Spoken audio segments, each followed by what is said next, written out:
নমস্কার বন্ধুরা, স্বাদে আহ্লাদের পরিবারে আপনাদের সকলকে আরও একবার স্বাগত জানাই। আমি আজকে আপনাদের বাটা মাছের ঝাল দেখাবো। এর আগের দিন একটা বাটা মাছের ঝাল দেখিয়েছিলাম, সেটা অন্যভাবে, আজকে আর এক রকমভাবে।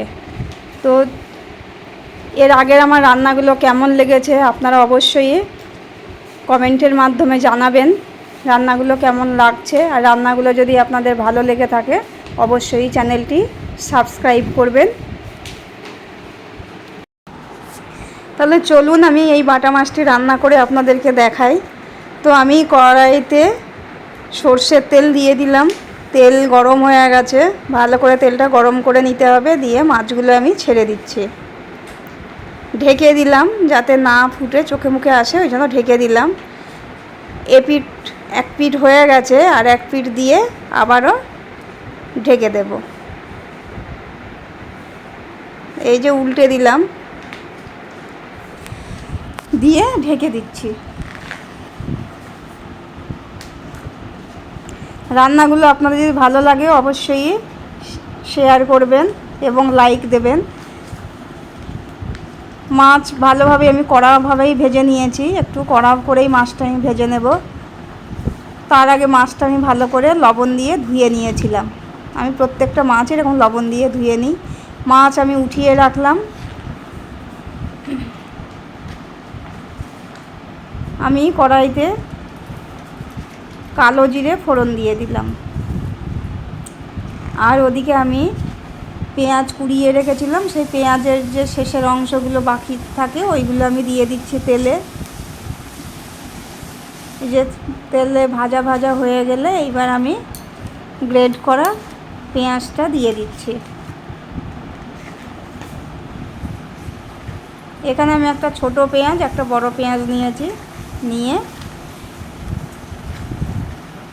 এটাকে একদম আঁচ কমিয়ে দিয়ে ভাজতে হবে। এই রান্নাটাতে আমি একটু গ্রেভি গ্রেভি রেখেছি। আপনারা চাইলে এই রান্নাটা ধরন হচ্ছে একদম শুকনো শুকনো হবে। পেঁয়াজটা ভাজা ভাজা হয়ে গেলে আমি লবণ দিয়ে দিচ্ছি আর হলুদ দিয়ে দিলাম।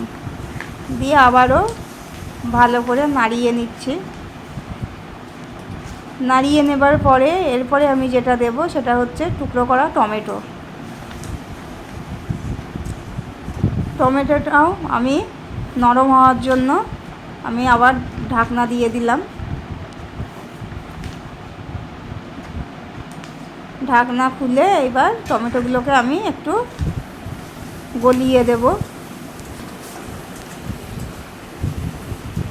পুরো মশলাটা টমেটো পেঁয়াজ দিয়ে আমি একসঙ্গে, আপনারা চাইলে এখানে ঝাল লঙ্কার গুঁড়োও দিতে পারেন। আমি ঝাল লঙ্কার গুঁড়ো দিইনি, আমি এখানে কাশ্মীরি মির্চি দিয়েছি আর কাঁচা লঙ্কা দেব।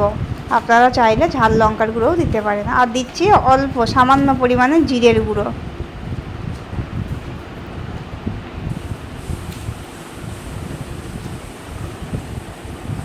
ভালো করে এটাকে কষিয়ে নিতে হবে। এই যে তেল ছেড়ে গেছে, দেখতেই পাচ্ছেন যে তেল ছেড়ে গেছে। খুব সুন্দরভাবে মশলাটা আমার কষানো হয়ে গেছে। এইবার আমি দিয়ে দেব ঈষৎ উষ্ণ গরম জল, একদম অল্প পরিমাণে জলটা পড়বে।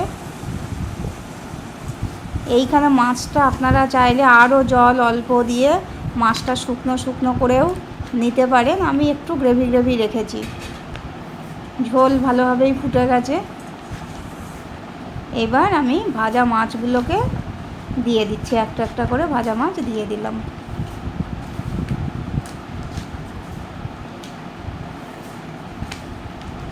এই যে মাছগুলো সব দিয়ে দিলাম। এবার ওপর দিয়ে আমি একটু কাঁচা লঙ্কা দিয়ে দিলাম। দুটো কাঁচা লঙ্কা আমি চিড়ে দিয়েছি, আর বাদ বাকি লঙ্কাগুলো আমি গোটা গোটাই দিয়েছি। দিয়ে আবারও ঢাকনা দিয়ে দিলাম। এই যে পুরো গ্রেভি গ্রেভি হয়েছে। আমি বেশি এখানে ঝোল রাখবো না, পুরো গা মাখা হবে। আপনারা চাইলে আরও শুকিয়ে নিতে পারেন। ওপর দিয়ে দিয়ে দিচ্ছি ধনেপাতা। ধনেপাতা দিয়ে আমি একটুখানি ঢেকে রাখবো। এই যে ফাইনালি রেডি হয়ে গেল আমার বাটা মাছের ঝাল। স্বাদে আহ্লাদের রান্নাঘরে আপনাদের রান্না কেমন লাগছে অবশ্যই কমেন্টের মাধ্যমে জানাবেন।